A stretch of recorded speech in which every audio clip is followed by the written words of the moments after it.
And Prayer for Baboons, and with me is my dear friend Jenni Trethowan, who's going to be telling you a little bit about baboons and her role in their plight, I suppose, and helping them in their plight. But before we start, you want to say hello? Sorry. Hello, everybody. Thank you for all coming to hear about the baboon today. Appreciate it.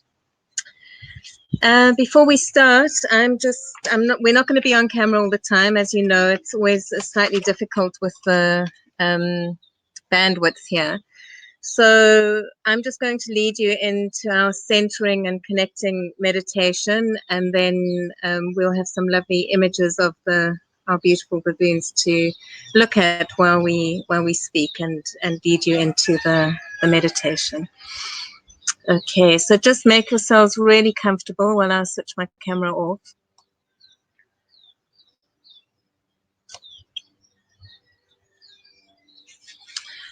And you can take a deep breath in and slowly breathe out. And as you breathe out, you can either close your eyes or just softly rest your eyes on our dear old man Eric, who is now in spirit. And he was the oldest known wild baboon on the Cape Peninsula Mountains. He was about 23 years old when he passed, and he's definitely a baboon elder looking after and looking out for everyone. Just take a deep breath in, slowly breathe out. And as you breathe in this beautiful rose gold light that symbolizes the unconditional love of nature. And as you breathe out any anxieties, any worries, any stresses. And as that heaviness leaves you, visualize it being transformed into a lightness, being transformed by that rose gold light into something that is light and beautiful and full of love. Just take a few breaths like that until you're feeling completely at ease.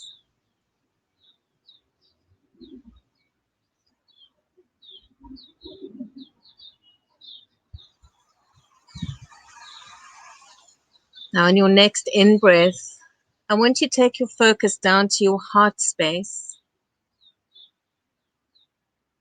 And as you breathe in all the love that Mother Nature has for all her beings, including human beings. All that love that Mother Nature has for you, for all the beautiful work you're doing. Breathe that in and let that energy of her unconditional love clean and cleanse your heart, so that when you send love out, it is with a pure, clean heart. And then send that beautiful, unconditional, pure love out from your heart space and send it out to all the nature beings. The ones that perhaps are in the room with you, the ones outside in your gardens, in the fields, or even in the cities, the plant beings, the insect beings, all the animal beings. Send that love out to the very earth, the soil that lies beneath your feet, the minerals, the metals, the rocks, and to the water, and to the skies. Know that that love is limitless and it connects us all. So feel that great connection that you have with all of nature, with all of the earth, and the connection that we have with each other on this call, and anyone else who will be listening to this call as well. And feel this beautiful rose gold light surrounding you, connecting all of us, so that there's no separation, and knowing that we are all one. Just take another deep breath in. Slowly breathe out.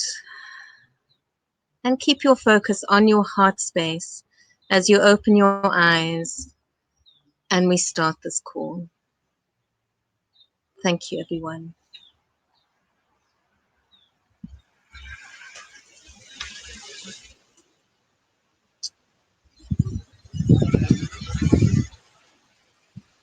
So I suppose I want to just to introduce the reason why I felt very called to do this prayer and meditation for the baboons. Many of you know that I work with lions and the White Lion Global White Lion Protection Trust and have so for many years. But I've also worked as closely with the baboons in the Cape Peninsula.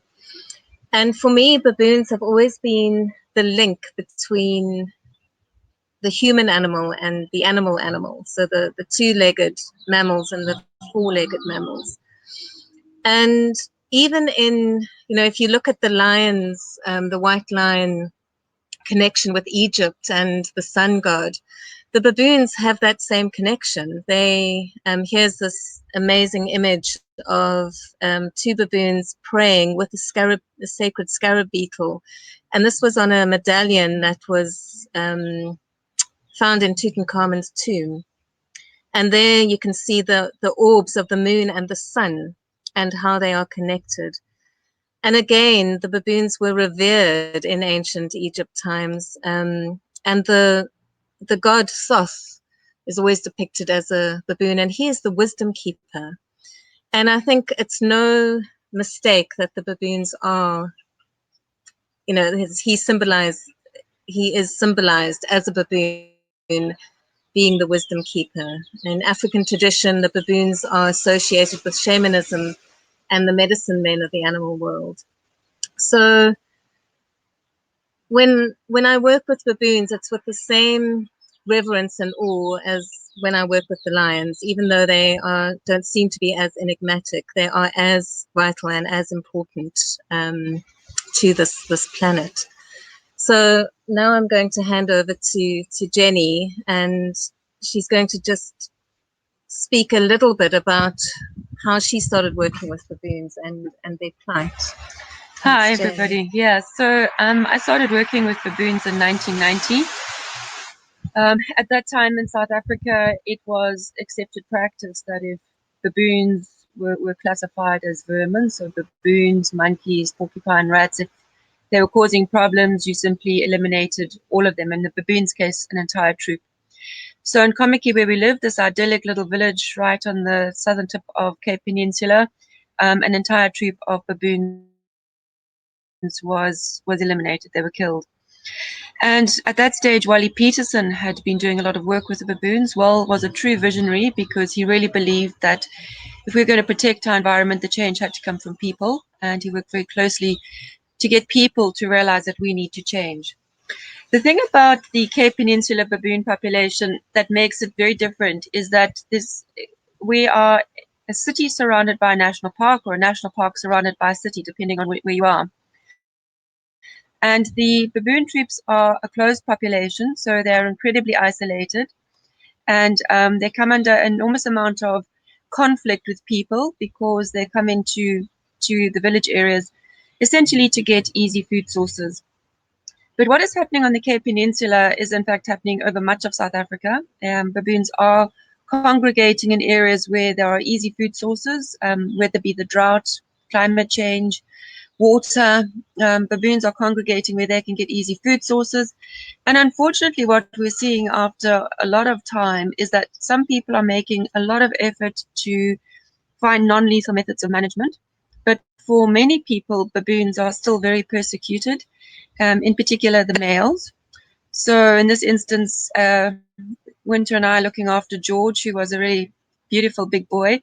But if we look at the current population statistics for the Cape Peninsula population, there are 9 adult male baboons left in the southern managed troops, and only 9 adult males left in the northern managed troops. And since that census was done, at least another 3 or 4 baboons have been killed under the management protocol. The management protocols say that if baboons are deemed to be problem causing, or if they have built up a case history of coming into conflict with people, coming down to get waste, they can be killed. So the image that you're looking at now is the image of Angelina, who is a very iconic baboon because she is the last surviving adult female from her troop, the Misty Cliffs troop.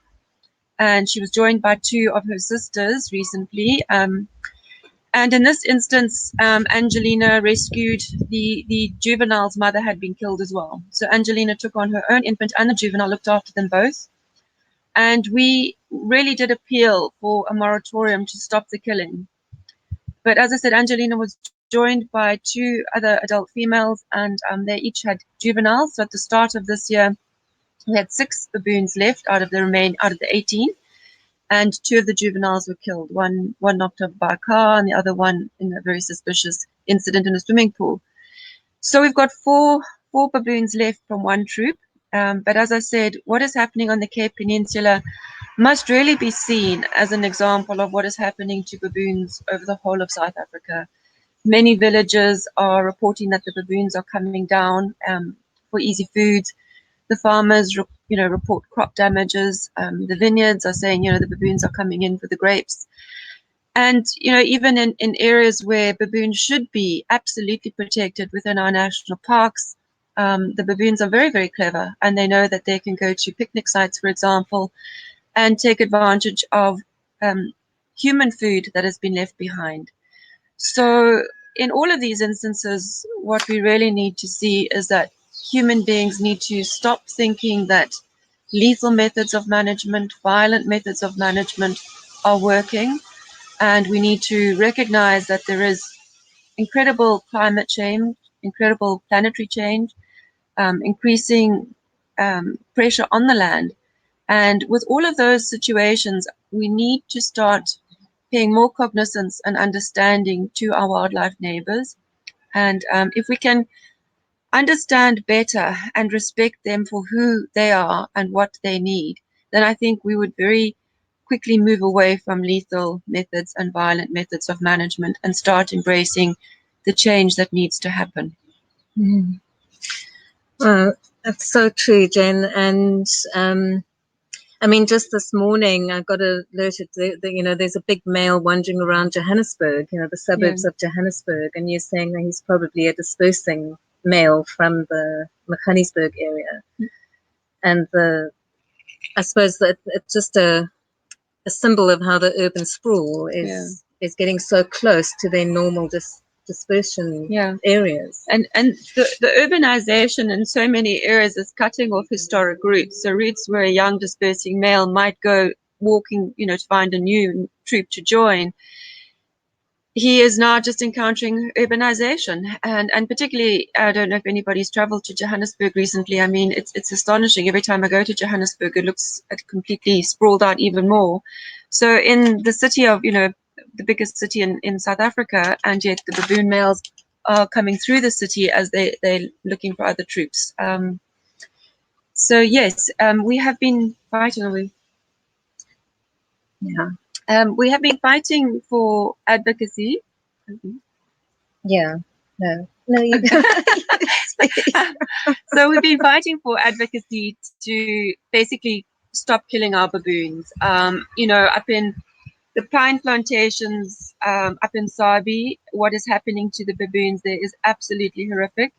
And so we at Baboon Matters are trying to create awareness for the plight of baboons across South Africa, to make people understand, typically when one thinks of wildlife, we think of the big animals, the elephants, the lions, the rhinos, and of course the heinous things that are happening to those species.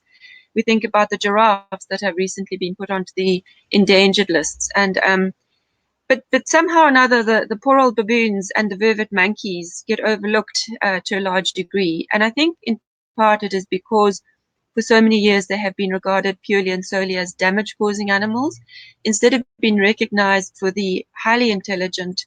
They feel every single emotion that we feel. So that people need to be more aware of, and so that people start thinking about different methods of how we can coexist on this planet. Mm. Thank you, Jen. I think you've summed it up really, really well. Thank you. So, I'd like to just start off with these few words and then go into a visualization so that we can just lend our energy, our heart energy to creating a reality, creating a different way of humans being with baboons and baboons being with humans. And as we know, the power of visualization and prayer is immense. So even if if you feel hopeless, if you feel there's nothing you can do as an individual, just doing these visualizations and really holding that space of hope and joy and understanding makes such a big difference. So if you can just now close your eyes or gently rest them on the images and just follow my voice, and then we'll go into this powerful visualization. So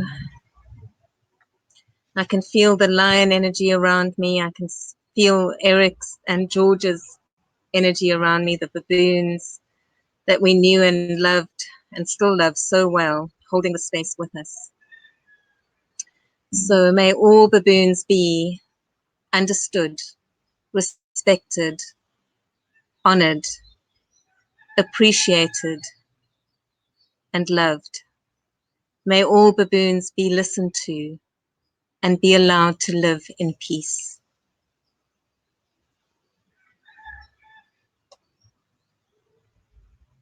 May all humans be compassionate, understanding, respectful, tolerant, loving, peaceful, and neighborly to all beings of nature, and in this instance, the baboons, who live so closely with us.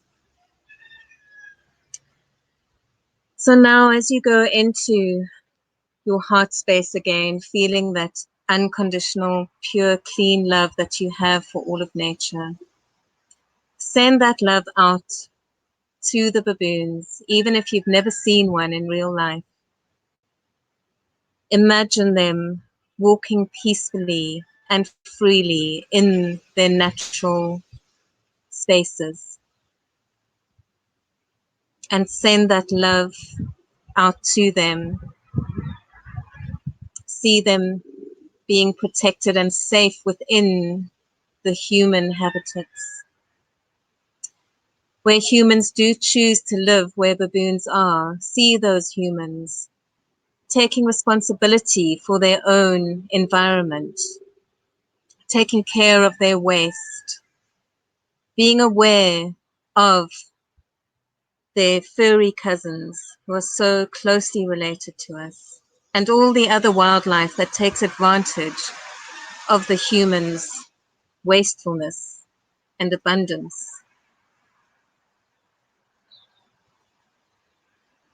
See humans and baboons living in harmony, coexisting in a place, in a space of peace and understanding, of respect and tolerance, of neighborliness. And just hold that vision in your heart and send it out to all those places throughout South Africa, throughout Africa, throughout India, and the other places where primates are being so persecuted because they so easily adapt to human environments.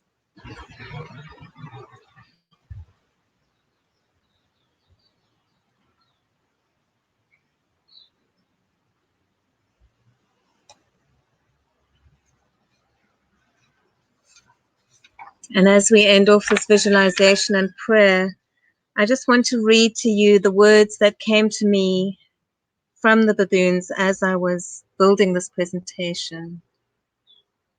I am of you. I see you in my own eyes. You see me. We walk this path together, although you may not know it. What I experience, you experience.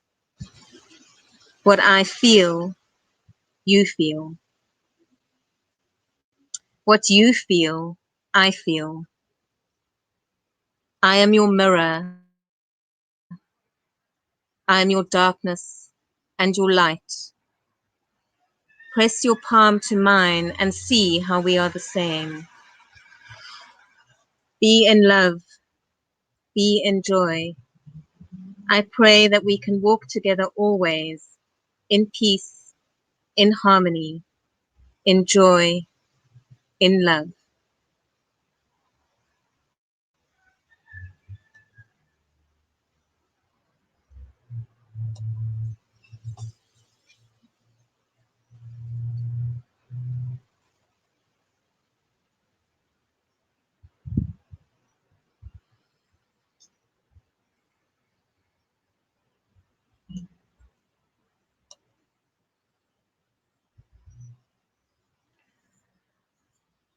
Thank you, everyone. I want to just take a deep breath in, and if you haven't opened your eyes already, just open your eyes. Feel your feet firmly on the ground. And just keep this feeling in your heart, this one of joy and love for our furry cousins. And it's just amazing. There's only 6% difference in our DNA between these primates and ourselves. That's why we feel so familiar with them when we look into their eyes.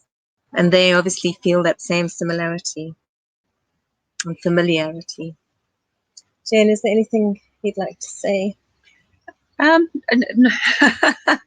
think sometimes that the situations we feel regarding our planet and the species can be overwhelming.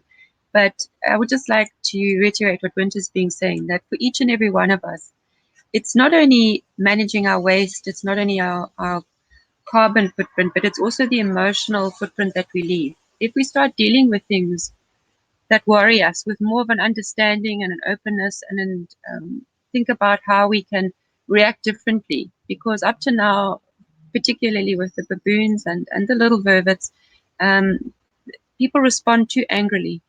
And if we could just set aside that anger and start trying to be more understanding, and I don't mean that we want baboons living in the villages with us, but I do mean that we need to be understanding and tolerant of who they are and how we can live differently. Thanks, Jen. And I think that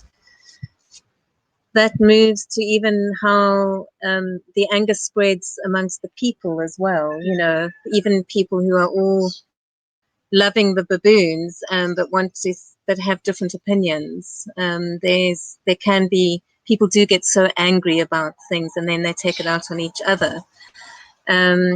So just to be aware of how we deal with other humans as well, and really to spread that compassion and understanding throughout with everyone, because I think so many of us are feeling this despair and this desperation for our planet, and not all of us know how to deal with it. So if we can just start by transforming that anger into with transforming it with love into a more peaceful way and a more understanding, and so much more can be achieved. So, and I know all of you on this call are doing that and doing your best. So just carry on spreading that beautiful heart energy that you are harnessing from nature and from the animals. One more thing just before we go. When you leave the webinar, you will be directed to the Baboon Matters website, which you could just please read through it, see the wonderful work that Jenni and the organization are doing still, and for baboons throughout South Africa. And if you feel called to donate a bit more, please do. Every cent, every penny helps. And thank you so much for the generous donations that you have made already with this call, and they will all be going directly to Baboon Matters. So thank you. Thank you so much, everybody. Yes, it's really, really appreciated the fact that you took time to listen about the baboons and that you have supported us in that. And particularly as the year closes and we know that we've got a lone male walking through Johannesburg, and we know that Angelina and her juvenile and her two sisters are facing very tough changes ahead of them. If we could just especially keep them in your thoughts as well. But thank you so much for your time and for your support.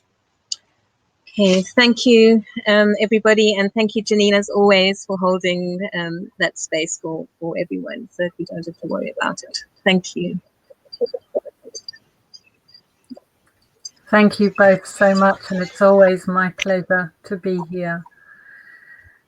I just want to let everybody know that when the recording becomes available, which will probably be later today, you can scroll down, and beneath the recording will be an open chat conversation area. If anybody wants to make any comments, then Wynter and myself will look through those and can answer accordingly. So thank you everyone for joining this incredibly important cause. Thank you, Wynter and Jenni. It just fills my heart hearing you talk about your love for the baboons.